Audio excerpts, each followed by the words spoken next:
horizontal stabilizers. Check. Ion thrusters. Looks like we got a tailwind. If we time it right, we can ride the slipstream of the grav train past the Seagrid traffic. Launch the mag grappler onto that pedway overpass and slingshot right up to... Ratchet. The thrusters are fine, Clank. See? Over the course of 5 games, the Ratchet & Clank franchise has crafted its own identity and a large following as well. But the duo's first outing on the PlayStation 3 finds them facing an identity crisis of sorts. While the issue of there being so many different gameplay mechanics is one of the main things that prevents the game from achieving the same high level as previous entries in the series, it's still a very fun game. It's impossible to ignore the game's great graphics, so we'll start there. Tools of Destruction is probably one of the most vibrant and colorful games you've ever seen. Part of this is due to the lighting, which makes everything look more dynamic, but there are lots of pastel colors and what appear to be hand-drawn backgrounds that make the game look like a cross between a cartoon and a Pixar movie.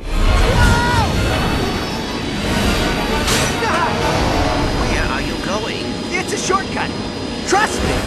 With all the camera pans, particle effects, explosions, and dozens of characters on screen at once, it's almost like the developer was taunting the frame rate, daring it to slow down. Other than a few brief instances, it never does. A good story would have been nice, but this sort of game is really all about the gameplay, so it doesn't hurt too much that one of Tools of Destruction's weakest aspects is its story.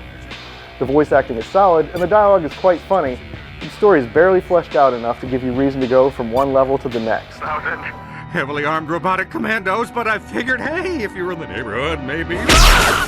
It's not helped by a lousy cliffhanger ending that does everything but plaster "find out about the exciting conclusion in the sequel" across the screen. Thankfully, there's some really good gameplay to make up for it. Like the previous games, the action is viewed from a third-person perspective and is primarily a mix of platforming and shooting with an emphasis on the shooting.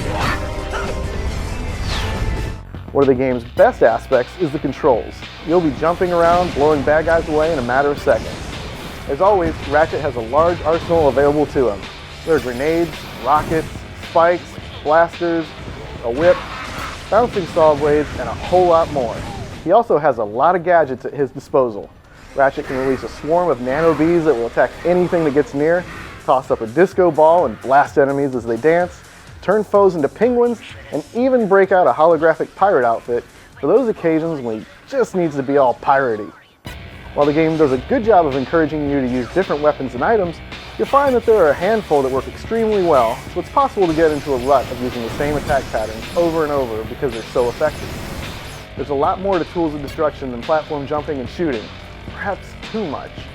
There's so many different gameplay mechanics that you get the sense that the developer didn't say no to any idea that was presented during the design process. Dude, you should totally put Ratchet in a ball like in Super Monkey Ball. I was thinking he could dress as a pirate and do a short dancing minigame to open doors.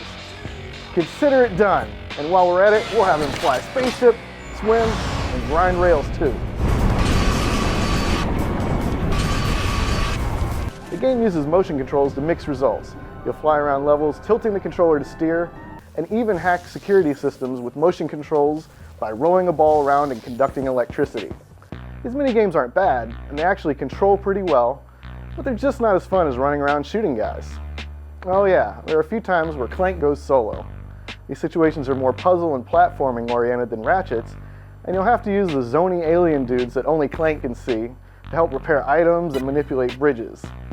They say variety is the spice of life, but there's such a thing as too much spice.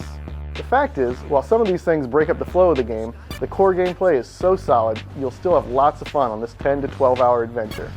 Combat is quite satisfying, and while there's generally one linear path to a level's main objective, there's plenty of opportunity for exploring if you're trying to find the game's many collectible items. The collecting doesn't slow the game down much though, and thanks to clearly laid out paths and a helpful map, you're rarely at a loss as to what to do next. You won't have to worry much about dying slowing you down, because the game is extremely easy and only gets remotely difficult in the last hour or so. The difficulty will be fine for kids, but anyone who has played a Ratchet game before will likely find this adventure too easy.